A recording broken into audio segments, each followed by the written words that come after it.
والسلام على أشرف الأنبياء والمرسلين أما بعد فأعوذ بالله من الشيطان الرجيم بسم الله الرحمن الرحيم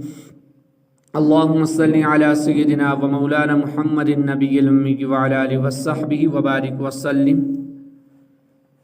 اللہ رب العالمین سورہ ہود آیت نمبر 96 اور 97 کے اندر ارشاد فرما رہا ہے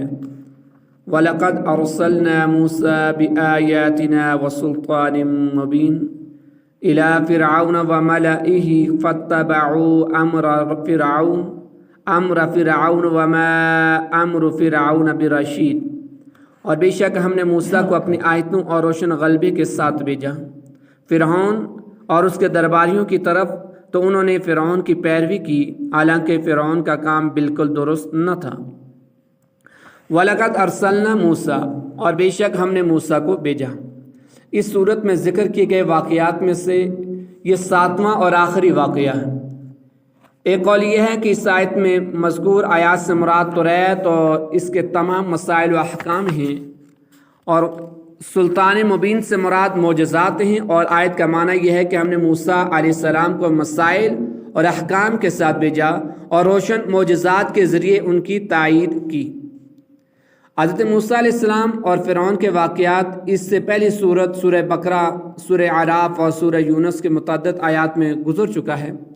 اِلیٰ فرعون وَمَلَئِهِ، فرعون اور اس کے درباریوں کی طرف، یعنی ہم نے موسیٰ علیہ السلام کو اپنی نشانیوں کے ساتھ فرعون اور اس کے درباریوں کی طرف بھیجا، تو درباریوں نے حضرت موسیٰ علیہ السلام کے معجزات کا انکار کرنے میں فرعون کی پیروی کی، حالانکہ فرعون کا کام بالکل درست نہ تھا. وہ کھلی گمراہی میں مبتلا تھا، کیونکہ فرعون بشر ہونے کے باوجود خدائی دعویٰ کرتا تھا اور اعلانیہ ایسے ظلم اور ایسی ستم گاریاں کرتا تھا کہ جس کا شیطانی کام ہونا ظاہر اور یقینی ہے. وہ کہاں اور خدائی دعویٰ کہاں، جبکہ حضرت موسیٰ علیہ السلام کے ساتھ ہدایت اور سچائی تھی. آپ کی سچائی کی دلیلیں، واضح آیات اور روشن معجزات وہ لوگ دیکھ چکے تھے، پھر بھی انہوں نے آپ علیہ السلام کی پیروی کرنے سے منہ پھیرا اور فرعون جیسے گمراہ شخص کی پیروی کی. یقدم قومہ یوم القیامت فاوردہم النار وبئس الورد المردود واتبعوا فی ہذہ لعنۃ یوم القیامہ بئس الرفد المرفود. فرعون قیامت کے دن اپنی قوم کے آگے ہوگا، پھر انہیں دوزخ میں لا اتارے گا، اور وہ اترنے کا کیا ہی برا گھاٹ ہے، اور اس دنیا میں اور قیامت کے دن ان کے پیچھے لعنت لگا دی گئی، کیا ہی برا انعام ہے جو انہیں ملا. یا قدوم قومہ، اپنی قوم کے آگے ہوگا، یعنی جس طرح فرعون دنیا میں اپنی قوم کے آگے تھا اور انہیں دریائے نیل میں لا ڈالا، اسی طرح قیامت کے دن فرعون اپنی قوم کے آگے ہوگا، پھر انہیں دوزخ میں لا ڈالے گا، اور وہ جہنم میں اپنی قوم کا امام ہوگا. خلاصہ یہ ہے کہ جس طرح دنیا میں فرعون کفر اور گمراہی میں اپنی قوم کا پیشوا تھا، ایسے ہی جہنم میں بھی ان کا پیشوا اور امام ہوگا. وَأُتْبِعُوا، اور ان کے پیچھے لگا دی گئی. اس آیت کا معنی یہ ہے کہ اللہ تعالیٰ انبیاء کرام علیہ الصلاۃ والسلام اور فرشتوں کی لعنت دنیا اور آخرت دونوں جگہ فرعونیوں کے ساتھ ملی ہوئی ہے اور کبھی ان سے جدا نہ ہوگی. دنیا میں قیامت تک ہر آنے والی نسل انہیں برائی سے یاد کرے گی، اور آخرت میں تمام اولین و آخرین ان پر لعنت کریں گے. اس سے معلوم ہوا کہ دنیا کی رسوائی اور نیک لوگوں کا ہمیشہ کسی پر لعنت کرنا خدا کا عذاب ہے، جبکہ ذکر خیر اور اچھا چرچا اللہ تعالیٰ کی رحمت ہے. ذالک من انباء القری نقصہ علیک منہا قائم وحصید. یہ بستیوں کی خبریں ہیں جو ہم تمہیں سناتے ہیں، ان میں سے کوئی ابھی قائم ہے اور کوئی کاٹ دی گئی ہے. ذالک، یہ یعنی یہ گزری ہوئی امتوں کی خبریں ہیں جو اے حبیب صلی اللہ علیہ وسلم ہم تمہیں اس لیے سناتے ہیں کہ تم اپنی امتوں کو ان کی خبریں دو، تاکہ وہ اس سے عبرت حاصل کریں اور وہ اپنے کفر سے باز آ جائیں، یا پھر ان پر بھی ویسا ہی عذاب نازل ہو جائے جیسا ان سابقہ قوموں پر نازل ہوا. جن قوموں کو ہم نے ہلاک کر دیا ان کی حالت کھیتوں کی طرح ہے کہ ان میں سے کوئی تو ابھی قائم ہیں یعنی ان کے مکانوں کی دیواریں موجود ہیں، کھنڈر پائے جاتے ہیں اور ان کے نشان ابھی باقی ہیں، جیسے کہ عاد و سمود کے شہر، اور کوئی روح زمین سے کاٹ دی گئیں، یعنی کٹی ہوئی کھیتی کی طرح بالکل بے نام و نشان ہو گئی اور اس کا کوئی اثر باقی نہ رہا، جیسے حضرت نوح علیہ السلام کی قوم کے شہر۔ وما ظلمناهم ولكن ظلموا انفسهم فما اغنت عنهم آلهتهم التي يدعون من دون الله من شيء لما جاء امر ربك وما زادوهم غیر تتبیب، اور ہم نے ان پر ظلم نہ کیا بلکہ خود انہوں نے اپنی جانوں پر ظلم کیا، تو اللہ کے سوا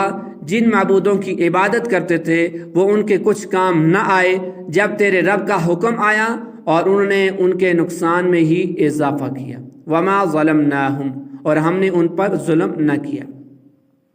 اس آیت کا ایک معنی یہ ہے کہ ہم نے انہیں عذاب اور ہلاکت میں مبتلا کر کے ان پر ظلم نہیں کیا، بلکہ کفر اور گناہوں کا ارتکاب کر کے انہوں نے خود اپنی جانوں پر ظلم کیا۔ اور دوسرا اس آیت کا معنی یہ ہے کہ کسی قوم پر اللہ تعالیٰ کی طرف سے عذاب نازل ہو تو وہ اللہ تعالیٰ کا ظلم نہیں بلکہ عدل اور انصاف ہے۔ اس کی وجہ یہ ہے کہ پہلی قوم کفر اور گناہوں میں مبتلا ہو کر اپنی جانوں پر ظلم کرتی تھی، پھر ان پر برے اعمال کی وجہ سے اپنے اوپر اس عذاب کو لازم کر لیتی تھی۔ وما زادوہم غیر تتبیب، اور انہوں نے ان کے نقصان میں اضافہ ہی کیا۔ بتوں کے بارے میں کفار کا عقیدہ یہ تھا کہ وہ بت نفع پہنچانے میں اور نقصان دور کرنے میں ان کی مدد کرتے ہیں۔ اس آیت میں اللہ تعالیٰ نے بتا دیا کہ جب کافروں کو مدد کی ضرورت ہوگی تو اس وقت یہ بت تو نہ تو انہیں کوئی فائدہ پہنچا سکیں گے اور نہ کوئی مصیبت ان سے دور کر سکیں گے، چنانچہ وہ اپنے عقیدے کو حقیقت کے خلاف پائیں گے تو اس وقت ان کا یہ عقیدہ ختم ہو جائے گا، لیکن تب اس عقیدے کو چھوڑنے کا کوئی فائدہ نہ ہوگا، یوں دنیا اور آخرت دونوں ہی جگہ وہ خسارے کا شکار ہوں گے۔ وَكَذَلِكَ أَخْذُ رَبِّكَ إِذَا أَخَذَ الْقُرَى وَهِيَ ظَالِمَةٌ إِنَّ أَخَذَهُ عَلِيمٌ شَدِيدٌ، اور تیرے رب کی گرفت ایسی ہی ہوتی ہے جب وہ بستیوں کو پکڑتا ہے جبکہ وہ بستی والے ظالم ہوں، بے شک اس کی پکڑ بڑی شدید دردناک ہے۔ وَكَذَلِكَ أَخْذُ رَبِّكَ، اور تیرے رب کی گرفت ایسی ہی ہوتی ہے۔ اس سے پہلی آیات میں اللہ رب العالمین نے اپنے حبیب علیہ السلام کو خبر دی کہ گزشتہ انبیاء کرام علیہ السلام کی امتوں نے جب اپنے رسولوں کی نافرمانی کی تو ان پر اللہ تعالیٰ کا ایسا عذاب نازل ہوا جس نے انہیں جڑ سے اکھاڑ کر رکھ دیا، اور چونکہ انہوں نے اپنی جانوں پر ظلم کیا تھا اس لیے دنیا میں ہی ان پر عذاب آیا، اور اس آیت میں یہ بیان فرمایا کہ وہ عذاب گزشتہ قوموں کے ساتھ ہی خاص نہیں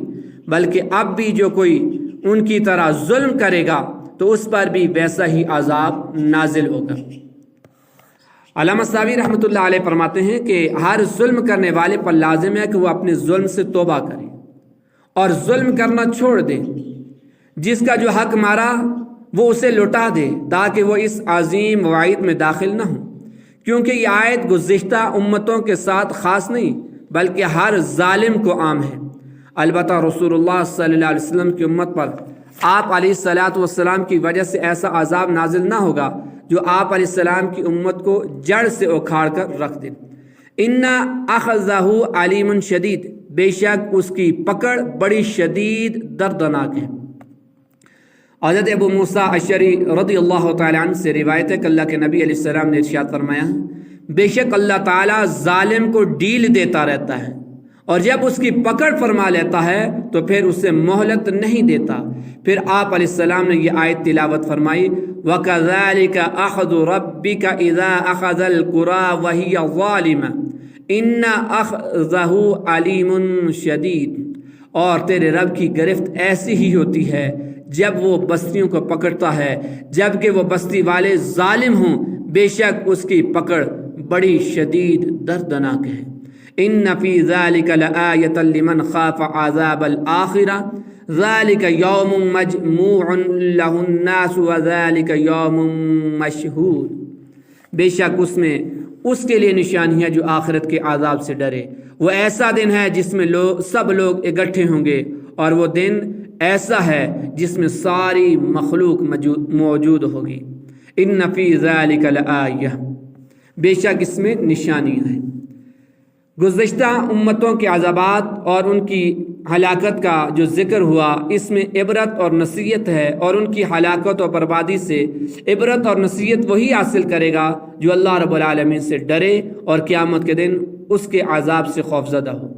کیونکہ جب وہ اس بات میں غور و فکر کرے گا کہ اللہ تعالیٰ نے گزشتہ امتوں کے کفار پر دنیا میں ہی دردناک عذاب نازل فرمایا اور انہیں بڑی سخت سزا دی، اور دنیا کا عذاب گویا کہ آخرت میں کفار کے لیے تیار کیے گئے عذاب کا ایک نمونہ ہے، تو اس کے دل میں مزید اللہ تعالیٰ کا ڈر اور خوف پیدا ہوگا۔ ذالک یوم، وہ ایسا دن ہے، یعنی قیامت کے دن اللہ رب العالمین تمام لوگوں کو ان کی قبروں سے اٹھائے گا اور حشر کے میدان میں سب کو حساب و کتاب، ثواب و عذاب کے لیے جمع فرمائے گا، اور اس دن ہر مخلوق حاضر ہوگی، ان میں کوئی بھی پیچھے نہ رہ سکے گا۔ اس دن اللہ تعالیٰ ہر اس شخص کو سزا دے گا جس نے اللہ تعالیٰ کی نافرمانی کی، اس کے حکم کی مخالفت کی اور اس کے رسولوں کی تکذیب کی۔ اللہ رب العالمین ہمیں اس قرآن کو سمجھنے کی توفیق عطا فرمائے۔ وما